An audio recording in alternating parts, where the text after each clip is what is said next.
বাংলাদেশ ক্রিকেটের এক উজ্জ্বল নক্ষত্র সাকিব আল হাসান। সাকিবের হাত ধরে বহু ম্যাচে জয়ের স্বাদ পেয়েছে বাংলাদেশ। তবে বহুদিন ধরে জাতীয় দলের বাইরে আছেন সাকিব। জাতীয় দলে না থাকলেও বিশ্বের বিভিন্ন ফ্র্যাঞ্চাইজি লিগে খেলছেন তিনি, আর সেখানে দুর্দান্ত পারফরমেন্স করে চলেছেন সাকিব। সাকিবের এমন দুর্দান্ত পারফরমেন্স দেখে বাংলাদেশ দলের খারাপ সময়ে আবারও সাকিবকে দলে ফেরানোর কথা বলছেন সাবেক ক্রিকেটার থেকে অনেকে। এবার সাকিব ইস্যুতে কথা বললেন জাতীয় দলের সাবেক অধিনায়ক আকরাম খান। সবার মতো তিনিও চান দলে ফিরুক সাকিব। সাকিবকে বাংলাদেশের সেরা খেলোয়াড় মানছেন তিনি। সম্প্রতি গ্লোবাল সুপার লিগ জিএসএল এ ব্যাটে বলে দুর্দান্ত খেলেন সাকিব, আর এরপরেই নতুন করে আবারও আলোচনায় আসেন তিনি। একের পর এক ম্যাচে হারের তিক্ত স্বাদ পাচ্ছে বাংলাদেশ ক্রিকেট দল। বাংলাদেশ দলের এমন খারাপ সময় সাকিবকে দলে ফেরানোর কথা বলছেন অনেকে।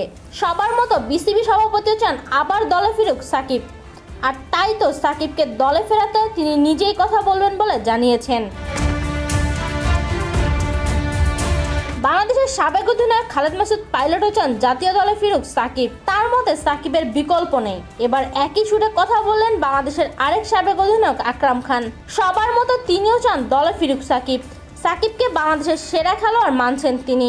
আকরাম খান বলেন, এটা তো he is a proven player. Okay তো এটা যে সবাই যে বলে, ওকে তো বলার দরকার না, সবাই জানে he is one of the best player আমাদের বাংলাদেশ দলের জন্য। এবং ওর অনেকগুলা পারফরমেন্স আপনার বাংলাদেশকে করেছে, অনেক বিপদে সে ভালো খেলেছে, অনেক ম্যাচ হারানো সে জিতিয়ে দিয়েছে।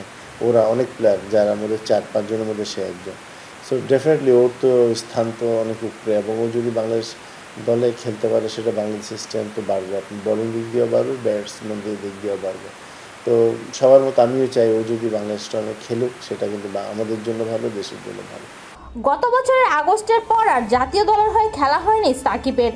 গত বছরের আগস্টে ভারতের বিপক্ষে টেস্ট খেলার পর ঘরের মাটিতে দক্ষিণ আফ্রিকার বিপক্ষে টেস্ট সিরিজ দিয়ে নিজের সাদা পোশাকের ক্যারিয়ারের ইতি টানতে চেয়েছিলেন সাকিব। তবে রাজনৈতিক কারণে আর ফেরা হয়নি দেশে, যার ফলে দেশে কিংবা দেশের বাইরে আর জাতীয় দলের জার্সিতে খেলা হয়নি সাকিবের।